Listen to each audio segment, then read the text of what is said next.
আমাদের মাননীয় প্রধানমন্ত্রী ইতিমধ্যেই ঘোষণা করেছেন সুস্বাস্থ্যের বাংলাদেশের একটি কর্মসূচি এবং পরিকল্পনা।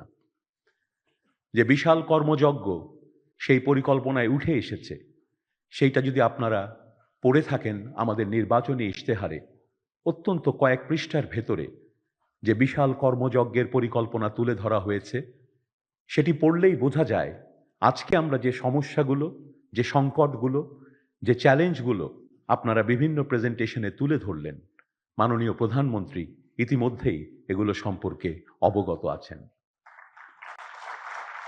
অবগত আছেন কারণ তিনি একজন রাজনীতিবিদ হিসেবে বিগত 17 বছরে দেশকে গণতন্ত্রের মুক্তির জন্য যে লড়াই, সে লড়াই যেমন করেছেন, একজন অত্যন্ত ধৈর্যশীল নেতা হিসেবে ঘন্টার পর ঘন্টা এদেশের স্বাস্থ্য ব্যবস্থাকে নিয়ে যারা কাজ করেছেন, যারা কাজ করছেন এবং আগামী দিনে সুস্বাস্থ্যের বাংলাদেশ গড়ে তোলার জন্যে যে জ্ঞানগুলোকে সন্নিবেশিত করেছেন, তাদের সঙ্গে আলোচনা করেই সেই ইশতেহার গড়ে উঠেছে।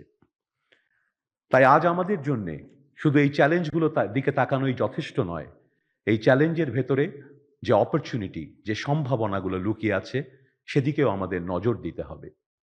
আমাদের ভাবতে হবে যে আমরা যে পরিকল্পনার কথা বলছি সুস্বাস্থ্যের বাংলাদেশ, সেটি শুধুমাত্র একটি ছোট ছোট কিছু পরিবর্তনের সমন্বয় নয়, এটি সমগ্র স্বাস্থ্য ব্যবস্থাকে ম্যাসিভ একটা রিমডেলিং করার প্রচেষ্টা। এই সমস্ত কর্মযজ্ঞে যে লক্ষ্যটিতে আমাদেরকে অবিচল থাকতে হবে, সেটি হচ্ছে একটি দুর্নীতিমুক্ত এবং জবাবদিহিতামূলক স্বাস্থ্য ব্যবস্থা গড়ে তোলা।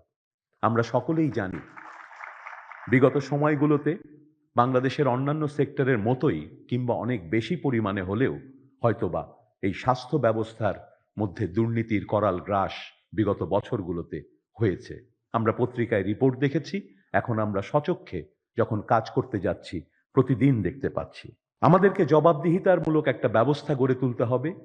সেটি থাকলে যেমন একদিকে দুর্নীতিকে রুখে দাঁড়ানো সম্ভব হবে, অন্যদিকে এই জবাবদিহিতাই আমাদের প্রত্যেককে, যারা ডাক্তার, যারা প্রশাসক, যারা স্বাস্থ্য ব্যবস্থার সঙ্গে প্রতি পদে পদে জড়িত আছে, আমাদের দেশপ্রেম প্রমাণের শ্রেষ্ঠ জায়গা যদি আমরা আমাদের নিজ নিজ জায়গায় নিজের কাজটা মনোযোগ দিয়ে করি এবং যথাযথ জবাবদিহিতার জন্য প্রস্তুত থাকি। আমরা বলেছি যে আমাদের এই পরিকল্পনার স্বাস্থ্য সুরক্ষার জন্য প্রধান ভিত্তি হবে প্রাইমারি হেলথ কেয়ার।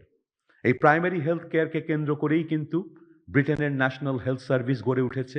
আমরা আমাদের দেশ এবং কাল সংলগ্ন হয়ে সেই ফিলোসফিটাকে ধারণ করে আমাদের প্রাইমারি হেলথ কেয়ারকে আমাদের দেশের উপযোগী করে গড়ে তুলতে চাই, যেখানে দেশের প্রতিটি ইউনিয়নে একটি করে প্রাইমারি হেলথ কেয়ার ইউনিট থাকবে এবং সেই হেলথ কেয়ার ইউনিট শুধুমাত্র একটা ভবন নয়, সেটি হবে হাব, যেখানে মানুষ যারা কাজ করছেন এবং যারা রোগী তারা সঙ্গে শুধু চিকিৎসার ব্যবস্থায় নয়, একটি মিনি ল্যাব, একটি ফার্মেসি, এগুলোর মাধ্যমে আমরা তৃণমূল পর্যায়ে একটা প্রাইমারি হেলথ কেয়ার হাবকে সুন্দরভাবে গড়ে তুলতে চাই।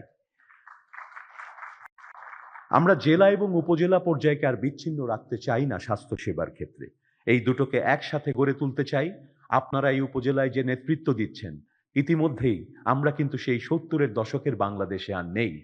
এখন উপজেলা পর্যায়েও অন্যান্য ক্ষেত্রে যেমন সুযোগ সুবিধা বৃদ্ধি হয়েছে, মানুষের মধ্যে, জনগণের মধ্যে উন্নত স্বাস্থ্য সেবার আকাঙ্ক্ষাও তৈরি হয়েছে। সেই প্রত্যাশা আমাদের পূরণ করতে হবে এবং এই উপজেলা পর্যায়ে স্বাস্থ্য সেবার নেতৃত্বই আপনাদের হাতে, আমাদের হাতে। আমরাই এই বিষয়টিকে এই পরিকল্পনা অনুযায়ী গড়ে তুলতে পারলে জনগণের প্রত্যাশা পূরণ হবে। জেলা এবং উপজেলা পর্যায়ের মধ্যে সমন্বয় করে যে সেকেন্ডারি হেলথ নেটওয়ার্ক গড়ে তুলতে চাই, সেখানে প্রতিটি জেলা হাসপাতালকে একটা বিশেষায়িত রেফারেল সেন্টারে আমরা পরিণত করতে চাই, যেখানে হৃদরোগ, cancer, kidney dialysis, trauma care, ICU এই জরুরি বিষয়গুলোকে আমরা সন্নিবেশিত করব বলে আমাদের পরিকল্পনা আছে, যাতে সাধারণ মানুষকে এই জরুরি চিকিৎসাগুলোর জন্য আর কষ্ট করে বিভাগীয় শহর কিংবা ঢাকার দিকে ছুটে আসতে হয় না, যেটা করতে গিয়ে অনেক মানুষই তাদের চিকিৎসা হয়তো ফ্রি পাচ্ছেন, কিন্তু এই আসা যাওয়ার আয়োজন করতে সেই পরিবারগুলোকে কখনো কখনো নিঃস্ব হয়ে যেতে হয়। তাই আমরা চাই উপজেলা এবং জেলাকে কেন্দ্র করে এই বিশেষায়িত সেবাগুলো যেমন গড়ে উঠবে, একই সাথে উপজেলা স্বাস্থ্য কমপ্লেক্সগুলো হবে মা, নবজাতক এবং প্রজনন স্বাস্থ্য সেবার একটা মূল কেন্দ্র। আমরা সকলেই জানি সারা দেশে এই স্বাস্থ্যসেবাগুলোর ব্যাপক অপ্রতুলতা আছে এবং ব্যাপক চাহিদা আছে। তাই এগুলোকে আমাদের উপজেলা স্বাস্থ্য কমপ্লেক্সেই সুন্দর ব্যবস্থা গড়ে তুললে আপনাদের নেতৃত্বে প্রতিটি উপজেলায় মা এবং নবজাতকরা এই সেবাগুলো পাবে বলে আমাদের বিশ্বাস। পাশাপাশি একটা বড় সমস্যা হচ্ছে এই রোগীগুলোকে যখন একটা লেভেল থেকে আরেকটা লেভেলে যেতে হয়, আমাদের যোগাযোগের অপ্রতুলতা। অ্যাম্বুলেন্স, সেই অ্যাম্বুলেন্সকে নিয়ে আমরা ন্যাশনাল অ্যাম্বুলেন্স পুল গড়ে তুলতে চাই, যাতে রোগীর যোগাযোগের সুব্যবস্থা করা যায়। আপনারা ইতিমধ্যেই জেনেছেন দেশের প্রতিটি নাগরিককে একটি হেলথ কার্ড দেয়া যাবে। অন্যান্য কার্ডে যেমন নগদ টাকা পাওয়া যায়, হেলথ কার্ড আপনাকে কোনো টাকা দেবে না, কিন্তু টাকা দিয়ে যা কেনা যায় না সেই সুস্বাস্থ্য এবং সুচিকিৎসার নিশ্চয়তা দেবে ইনশাআল্লাহ।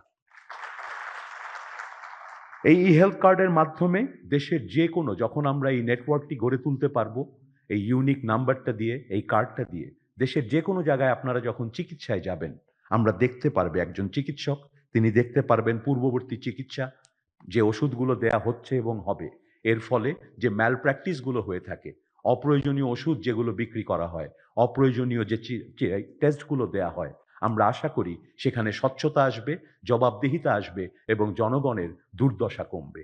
আরেকটি কথা আমি বলবো, যেটা হয়তো অনেকে পছন্দ করবেন না, কিন্তু আমিও একজন জনপ্রতিনিধি হিসেবে আমার এই কথাটি বলা খুব প্রয়োজন। আমরা দেখেছি এবং বারবার বলছি, আমাদের জনবলের অপ্রতুলতা আছে, কিন্তু এই বাস্তবতা চোখের সামনে আছে, এভিডেন্স আছে যে আমাদের ১০০ জন ডাক্তারের জায়গায় যদি ৫০ জন থেকে থাকি, ১০০ জন স্বাস্থ্যকর্মীর জায়গায় যদি ৫০ জন আমরা থেকে থাকি, কর্মস্থলে তাদের অর্ধেককে যে কোনো একটি সময়ে গেলে পাওয়া যায়, অন্যদের পাওয়া যায় না, যেটি অত্যন্ত দুঃখজনক। আমি বিভিন্ন ইউনিয়ন কেন্দ্র থেকে শুরু করে, জেলা হাসপাতাল থেকে শুরু করে, মেডিকেল হাসপাতাল, ইনস্টিটিউট ভিজিট করেছি সশরীরে। আমার নিজের ব্যক্তিগত অভিজ্ঞতা আগে আছে, যেমন এই দায়িত্ব পাওয়ার পরে অন্য একটি চোখ দিয়ে সেটাকে দেখার দায়িত্ব অনুভব করেছি। আমি আশা করব আমরা যারা চিকিৎসক, আমাদের সামাজিক মর্যাদা অনেক উঁচুতে, মানুষ আমাদেরকে অনেক উঁচু পর্যায়ে সম্মান করেন, সেই সম্মানটিকে ধরে রাখার দায়িত্বও কিন্তু আমাদের। আমরা নতুন হাসপাতাল চাই, আমরা নতুন আরো ডাক্তারের নিয়োগ চাই, সবই ঠিক আছে, কিন্তু যদি আমরা এই ব্যবস্থাটাকে ঠিক না করতে পারি, যদি অনিয়মটাই হয়ে যায় নিয়ম, নতুন যারা আসবেন তারা এই অনিয়মের আরেকটা অংশ হবেন। নতুন যে হাসপাতাল গড়ে তুলব, সেই হাসপাতালও বর্তমান হাসপাতালের মতোই অব্যবস্থাপনায় ভরা আরেকটি হাসপাতাল হবে। তাই আসুন আমরা সকলে মিলে এই অব্যবস্থাপনাগুলোকে দূর করার চেষ্টা করি। আমরা আমাদের নিজেদের জায়গায় নিশ্চিতভাবে, সৎভাবে, দৃঢ়তার সাথে যেন বলতে পারি, আমি আমার দায়িত্বটি পালন করছি।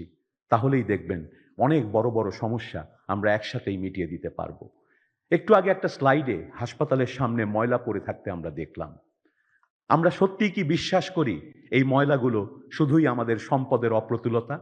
আমরা কি বিশ্বাস করি এই ময়লাগুলো আমাদের চিন্তা চেতনা, সেখানে যে অপ্রতুলতা রয়ে গেছে, সেই অপ্রতুলতারই প্রকাশ? আমরা কেউই আসলে এই বিষয়গুলোকে হয়তো যথাযথ গুরুত্ব দিতে পারিনি, কিন্তু আজকের এই সম্মেলন থেকে আমি আপনাদের আহ্বান জানাবো, আসুন চারপাশের জঞ্জালগুলোকে দূর করার জন্য যার যার দায়িত্ব এবং অবস্থান থেকে কাজ করি, ইনশাআল্লাহ জঞ্জালগুলো দূর হবে। পরিশেষে আমি আপনাদের আহ্বান জানাতে চাই, যে বৃদ্ধ কৃষক, যে অন্তঃসত্ত্বা মা, যে অপুষ্ট শিশু আপনার উপজেলা স্বাস্থ্য কমপ্লেক্সে আসে, তার কাছে আপনি ছাড়া চিকিৎসার জন্য আর কোনো বিকল্প নেই। সেই সন্তান আমাদের যে কারো সন্তান হতে পারত, সেই মা আমার আপনার যে কারো মা হতে পারত। আপনিই তার চিকিৎসক, আপনিই তার সরকার। আসুন আমরা সেই মাকে আর বঞ্চিত না করি, সেই নবজাতক শিশুকে মৃত্যুর হাত থেকে রক্ষা করি। আগামীর বাংলাদেশ সুস্বাস্থ্যের বাংলাদেশ করে আমরা একসাথে গড়ে তুলতে পারবো, এই আশাবাদ রেখে আপনাদের সবাইকে আবারও ধন্যবাদ এবং কৃতজ্ঞতা জানিয়ে, বিশেষ করে মাননীয় প্রধানমন্ত্রী শত ব্যস্ততার মাঝেও আজকে তার উপস্থিতি আমাদেরকে নিঃসন্দেহে উজ্জীবিত করবে সামনের দিনে সকল বাধাকে একসাথে কাজ করে দূর করার জন্য। ধন্যবাদ। বাংলাদেশ জিন্দাবাদ।